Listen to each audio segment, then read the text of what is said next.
अस्सलाम वालेकुम। The post official के साथ मैं हूं Mohammad Hafeez. Today we will discuss how IMF, the international monetary funding, is dictating Pakistan despite the fact that Pakistan has applied all the condition of IMF to reach on staff level agreement. But the IMF is still hesitant and reluctant to release the new tranche of $1 billion for Pakistan. And we will also discuss how the geopolitics of the region and the international politics affecting the bailout package of IMF for Pakistan. Pakistan IMF की वो तमाम शराइत मान चुका है जिसके ज़रिए पाकिस्तान और IMF एक स्टाफ लेवल एग्रीमेंट पर पहुंच सकते हैं, लेकिन जो IMF की शराइत हैं वो दिन ब दिन बढ़ती जा रही हैं। पाकिस्तान एक शराइत अगर मुकम्मल करता है तो दूसरे दिन दूसरी कंडीशन रख दी जाती है पाकिस्तान के सामने।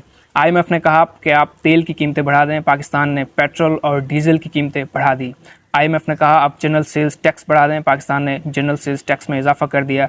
IMF की शराइत के मुताबिक पाकिस्तान ने इंटरेस्ट रेट बढ़ा दिया। फिस्कल डेफिसिट को कम करने के लिए पाकिस्तान ने इक़दामात किए, सर्कुलर डेप्ट को कम करने के लिए पाकिस्तान ने बहुत से इक़दामात किए, लेकिन उसके बावजूद IMF पाकिस्तान को कर्ज़े की जो किस्त है वो नहीं रिलीज़ कर रहा है। तो इसकी बहुत सी वजूहात हैं।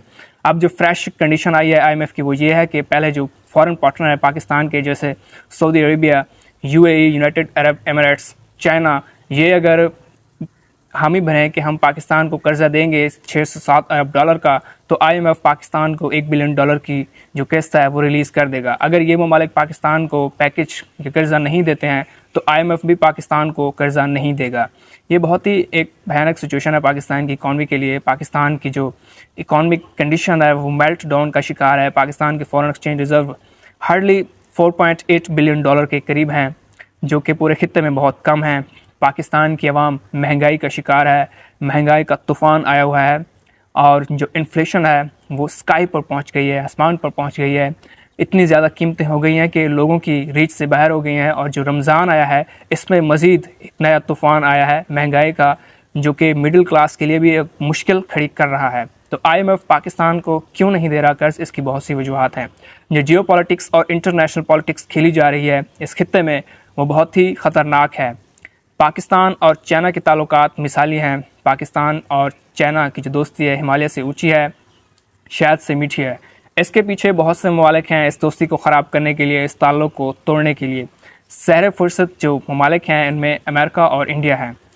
पाकिस्तान की जो इस वक्त इकॉनमिक कंडीशन है बहुत ही वीक है और पूरी दुनिया को पता है, ख़ासतौर पर अमेरिका को, कि अगर इस दफ़ा पाकिस्तान के इस इकॉनमिक कंडीशन से फ़ायदा ना उठाया तो कभी भी अमेरिका अपने जो मकासद है हासिल नहीं कर सकेगा।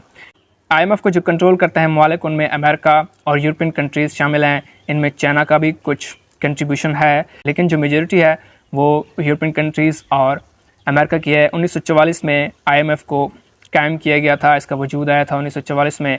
1930 के ग्रेट डिप्रेशन के बाद जो दुनिया की माशत, दुनिया की जो इकॉनमीज़ थी वो तबाह हो गई थी, तो IMF को खड़ा किया गया था 1944 में, ताकि जो गरीब ममालिक हैं, जो डेवलपिंग कंट्रीज़ हैं, उनको ये फाइनेंस करे ताकि उनका इंफ्रास्ट्रक्चर डेवलप हो, गरीबों की मदद करे।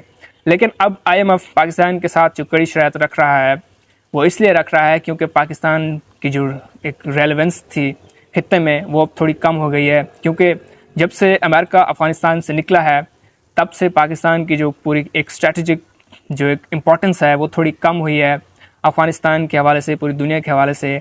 पहले अमेरिका पाकिस्तान को अफ़गानिस्तान की नज़र से देखता था और अपने मफादत के लिए, अपने इंटरेस्ट के लिए पाकिस्तान के साथ अच्छे ताल्लुकात रखता था। और जब भी पाकिस्तान को पैसे की ज़रूरत होती, डॉलर्स की ज़रूरत होती, IMF पैकेज की ज़रूरत होती, तो अमेरिका उसको ये पैसा पैकेज दिलाने में मदद करता था। लेकिन अब अमेरिका के मफादात इस खित्ते में बहुत ही कम हो चुके हैं। अफ़गानिस्तान से अमेरिका निकल चुका है और अमेरिका हमेशा अपने इंटरेस्ट ही देखता है। इसलिए IMF पाकिस्तान को कर्जा नहीं दे रहा है और IMF ने खदशा ज़ाहिर किया है और अमेरिका की भी एक स्टेटमेंट आ चुकी है कि अगर IMF पाकिस्तान को कर्जा देता है तो पाकिस्तान ये कर्जा चीन को देगा, क्योंकि $30 बिलियन से ज़्यादा कर्जदार है पाकिस्तान चाइना का। पाकिस्तान के जो 30% लोन है वो चाइना का है, जो डेप्ट है वो चाइना का है। इसलिए IMF और अमेरिका ने ये बात कही है कि अगर हम पाकिस्तान को कर्जा देते हैं तो पाकिस्तान ये कर्जा इस्तेमाल करेगा चाइना को पे करने के लिए। तो इसलिए अब वो एक मौका ढूंढ रहे हैं कि इस ताल्लुक़ को ख़राब किया जाए। IMF ये चाहता है कि और अमेरिका के साथ मिलकर कि जो CPEC चल रहा है चाइना का पाकिस्तान में, चाइना पाकिस्तान इकोनॉमिक कॉरिडोर, उसको ख़राब करने का, उसको नाकाम करने का ये एक सुनहरा मौका है। इससे फ़ायदा उठाया जाए। अगर पाकिस्तान डिफ़ॉल्ट होता है, खुदा न ख्वास्ता अगर पाकिस्तान को कहीं से भी कोई लोन या कर्ज़ा नहीं मिलता है तो पाकिस्तान की इकॉनमी अगर डिफ़ॉल्ट होती है तो सी पैक भी नाकाम होगा और चाइना को जो इंटरेस्ट हैं, चाइना के जो मफादात हैं इस खित्ते में, पाकिस्तान में जो उसने $60 बिलियन से ज़्यादा इन्वेस्ट कर रखा है, वो डूब जाएंगे और इसका अल्टीमेटली चाइना को नुकसान होगा और चाइना और पाकिस्तान की जो फ्रेंडशिप है उसमें भी दरार आएगी। ये दोनों ममालिक दूर हो जाएंगे और जो चाइना का इन्फ्लुएंस पूरी दुनिया में बढ़ता जा रहा है उसको धचका लगेगा। दरअसल China BRI belt and road initiative 2013 के तहत पूरी दुनिया में इंफ्रास्ट्रक्चर डेवलप कर रहा है। ईस्ट एशिया और यूरोप को कनेक्ट करने के लिए चाइना ह्यूज इन्वेस्टमेंट कर रहा है पूरे खित्ते में और उसके तहत चाइना ने सी पैक शुरू किया था और इसमें $60 बिलियन से ज़्यादा की इन्वेस्टमेंट करनी थी। अब तक चाइना $40 अरब से ज़्यादा की इन्वेस्टमेंट कर चुका है पाकिस्तान में। तो उसको उस सारी इन्वेस्टमेंट को डुबाने के लिए, उसको नुकसान पहुंचाने के लिए, सी पैक को नाकाम बनाने के लिए ये एक सुनहरा मौका है अमेरिका के पास कि पाकिस्तान को नई किस्त रिलीज़ ना की जाए कर्जे की, जैसे पाकिस्तान डिफ़ॉल्ट हो जाए। पाकिस्तान के जो दोस्त ममालिक हैं, सऊदी अरेबिया, जो हमारी मुस्लिम कंट्रीज़ हैं, UAE, कतर, ये भी पाकिस्तान को रेस्क्यू करने के लिए नहीं आ रहे हैं। सऊदी अरब ने अपनी पॉलिसी जो है वो चेंज कर ली है। सऊदी अरब अपने मुल्क में इन्वेस्टमेंट ला रहा है और उसकी जो एक पहले एक कंजर्वेटिव एक सोच थी और पूरी दुनिया के जो मुस्लिम ममालिक, गरीब ममालिक थे, उनकी हेल्प करता था, जिनमें इजिप्ट है, मोरक्को है, जॉर्डन है, पाकिस्तान है। अब उसने कहा है कि हम हेल्प नहीं करेंगे, आप इक़दाम करें, रिफॉर्म्स करें अपनी कंट्री को बेहतर करने के लिए, इकॉनमिक डेवलपमेंट के लिए। हम हर बार आपको कर्जा नहीं देंगे, आप एक कंड्यूसिव इन्वायरमेंट, एक अच्छा इन्वायरमेंट क्रिएट करें ताकि हम आपके मुल्क में इन्वेस्टमेंट कर सकें। इन्वेस्टमेंट तो करेंगे, पैसा लगाएंगे आपके मुल्क में, लेकिन आपको कर्जा नहीं देंगे, आपको लोन नहीं देंगे। चाइना ने अभी पाकिस्तान को रेस्क्यू करते हुए $1.5 बिलियन का एक और डिपॉजिट पाकिस्तान के बैंक में रखा है ताकि पाकिस्तान के फॉरेन एक्सचेंज रिजर्व ऊपर आ जाएं। तो चाइना हर हवाले से मदद कर रहा है पाकिस्तान को डूबने से बचाने के लिए, पाकिस्तान को डिफ़ॉल्ट होने से बचाने के लिए, लेकिन IMF जो कड़ी शराइत रख रहा है उनको मीट करना फ़िलहाल पाकिस्तान के लिए इम्पॉसिबल होता हुआ दिखाई दे रहा है और IMF जो उज़र और बहाने तलाश कर रहा है वो बहुत ही भयानक हैं, क्योंकि पाकिस्तान ने वो तमाम कंडीशंस मीट कर ली हैं जिसके ज़रिए पाकिस्तान स्टाफ लेवल एग्रीमेंट को पहुंच सकता है, लेकिन उसके बावजूद पाकिस्तान के लिए बेल आउट पैकेज रिलीज़ नहीं किया जा रहा है।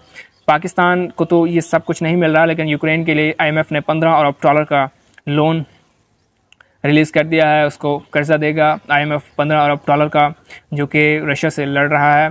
बांग्लादेश के लिए भी IMF ने कर्जे की किस्त जारी कर दी थी, श्रीलंका के साथ भी उसके सारे डिस्कशन के बाद उसको पैसा दे दिया था, लेकिन पाकिस्तान को इसलिए वो यूज़ कर रहे हैं, पाकिस्तान को इसलिए घुटनों पर ला रहे हैं क्योंकि पाकिस्तान से वो ये चाहते हैं कि चाइना से अपने वो ताल्लुकात ख़राब करे, सी पैक नाकाम हो और पाकिस्तान के जो न्यूक्लियर आर्म्स हैं, पाकिस्तान के जो एटम बॉम्ब्स हैं, उन पर पाकिस्तान कंप्रोमाइज़ करे, पाकिस्तान अपने मिसाइल प्रोग्राम पर कंप्रोमाइज़ करे, लेकिन ये कभी नहीं होगा। लेकिन हमारे हुक्मरानों को भी कुछ सोचना चाहिए कि पाकिस्तान को हमने किस तरफ लेके जाना है। जो पॉलिटिकल इंस्टेबिलिटी है इसको ख़त्म किया जाए, फॉरेन इलेक्शन कराए जाएँ ताकि जो नई हुकूमत हो उसके पास मेजॉरिटी हो और इंटरनेशनल फाइनेंसिंग इंस्टीट्यूशंस के साथ डील करके पाकिस्तान में पैसा लाए, डॉलर लाए, ताकि पाकिस्तान में महंगाई जो बढ़ रही है उसमें कमी आए और पाकिस्तान के लोगों को थोड़ा रिलीफ मिले।